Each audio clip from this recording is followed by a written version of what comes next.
Ladies and gentlemen, welcome aboard Radio Aviation Excellence, the Wright Flyer Skybridge. This is your captain, Randy Wright speaking, and I'd like to take this opportunity in order to personally thank you for tuning in to this brief message. Well, ladies and gentlemen, in the immediate wake and aftermath of that dastardly, cowardly, and dare I say barbaric massacre orchestrated in the great silver state of Nevada several days ago, we can see that the usual and prime suspects and characters have wasted no time in order to come out of the woodwork to target the fundamental and inalienable God-given right of decent, hard-working, and, dare I say, law-abiding American citizens, particularly with respect to their fundamental and inalienable God-given right to keep and bear firearms, which is constitutionally protected by the Second Amendment to the Bill of Rights to our shared United States Constitution. You see, ladies and gentlemen, this is part of the reason why our founding fathers, in their near-infinite wisdom and foresight, as well as sagacity, came forth and included the Bill of Rights, or first 10 amendments, to our shared United States Constitution.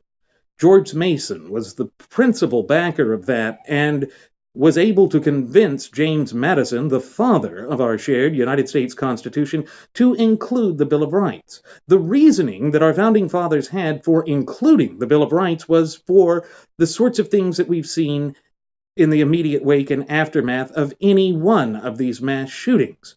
The prime and usual characters and suspects, such as Connecticut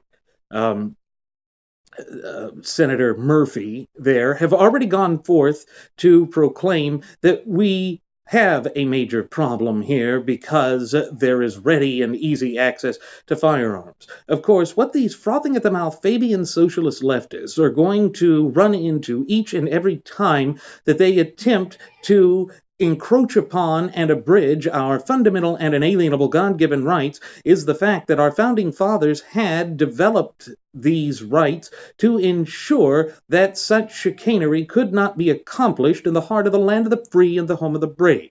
Therefore, we have to take a step back and divorce ourselves from the raw emotionalism that oftentimes follows in the wake of such catastrophic as well as cataclysmic, just horrific events. That's certainly what has come to the epicenter and surface in the immediate wake and aftermath of the Las Vegas massacre.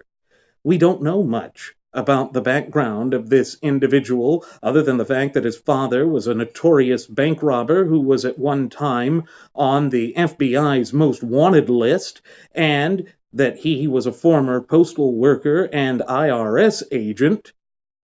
We are still seeking to question his girlfriend, that Filipino woman who originated from Australia.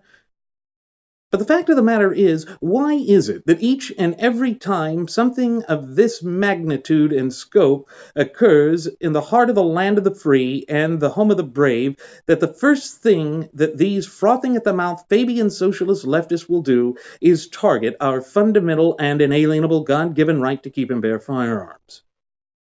Because, if we take a step back and divorce ourselves from our emotions and examine the great weight of the evidence under the totality of the circumstances and with a modicum of objectivity, we'll see that all of these proposals that they are throwing out there, including the universal background check, including banning the bump step or fully automatic firearms, won't accomplish a blessed thing, because those bans have already been enacted except for the bump step, and it's not going to prevent a psychopath who is evil and truly hell-bent on orchestrating one of these attacks from being able to carry it out. That's just par for the course. It goes to show that they don't care about actually securing the rights of the people or the health, safety, and well-being of the American people. It's about their propagandist narrative and agenda, which they will double down upon come hell or high water. That's something that'll never change. That's just par for the course with respect to these frothing-at-the-mouth Fabian socialist leftists. And that's part of the reason why my first officer, Jerry Grapington, and I so frequently on previous episodes of our state-of-the-art radio program have attempted to warn you, our cherished listening passengers and audience members, about the nefarious misdeeds and the malfeasance of these socialists. Because make no mistake about it, ladies and gentlemen, these people truly are socialists. They loathe and despise the ability of you, in your individual capacity as a United States citizen, to think and act for yourself. They want to have carte blanche with respect to telling us what we can do. In other words, ladies and gentlemen, they want to micromanage the facets of our daily lives. That is what it comes down to each and every time. It is a story of power, manipulation, corruption, but above all, control. This isn't about the security of the United States. It's not about the law either, truly, when you stop and think about it. People like Stephen Paddock are not going to follow the law. They are hell-bent on being wicked, evil souls that will kill as many people as possible. And they don't even have to use firearms to do it.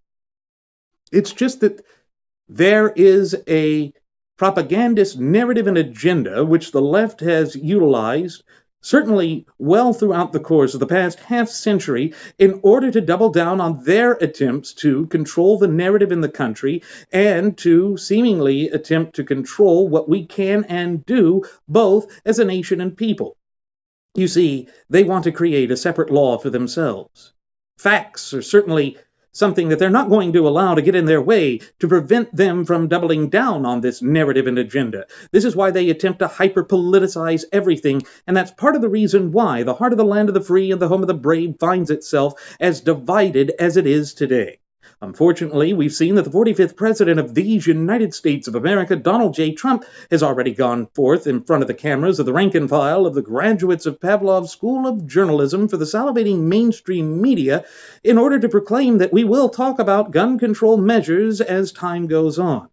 That's certainly not what we want to hear, because it harkens back to one of the things that he had uttered multiple times, almost to the point of it reaching ad nauseum, back on the campaign trail in that disastrous debacle and fiasco known as the 2016 presidential election cycle, that everything is negotiable.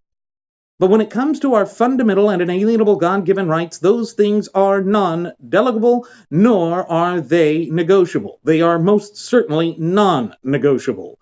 And that is something that we can't get away from. That is something that we can't ignore. And therefore, it should be something that sends up red flags for decent, hard-working, but above all, law-abiding citizens from coast to coast and border to border in the land of the free and the home of the brave, because it means that our fundamental and inalienable God-given rights are being targeted. And as we have said so many times here at Radio Aviation Excellence, the Wright Flyer, that without our fundamental and inalienable God-given rights, we are truly left with nothing. Again, this is something that we cannot ignore. It is something which goes to the heart of the matter of everything that these frothing at the mouth Fabian socialist leftists are attempting to achieve. And that is not freedom. You notice that the first thing they do is they blame an inanimate object instead of going towards the heart of the matter, that there are simply evil souls on earth. In fact, the very thing that they're doing and the various proposals that they have brought to the table would do nothing to curtail the violence. If anything, it would strip and deprive us of the ability to proactively and most efficiently defend ourselves against the sort of wicked men such as Stephen K. Paddock, leaving us in a very precarious position. It's something that we can't afford. It's something that we must not ignore. It's something we can't turn our backs upon.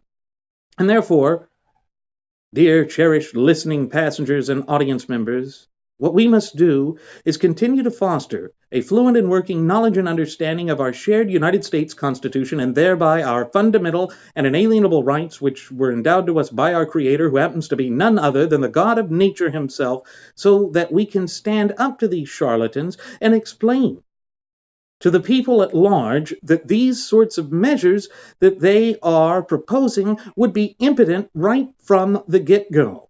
You see, we have to be ready, willing, and able to stand shoulder to shoulder in solidarity and unity and put our collective foot down and say enough is enough.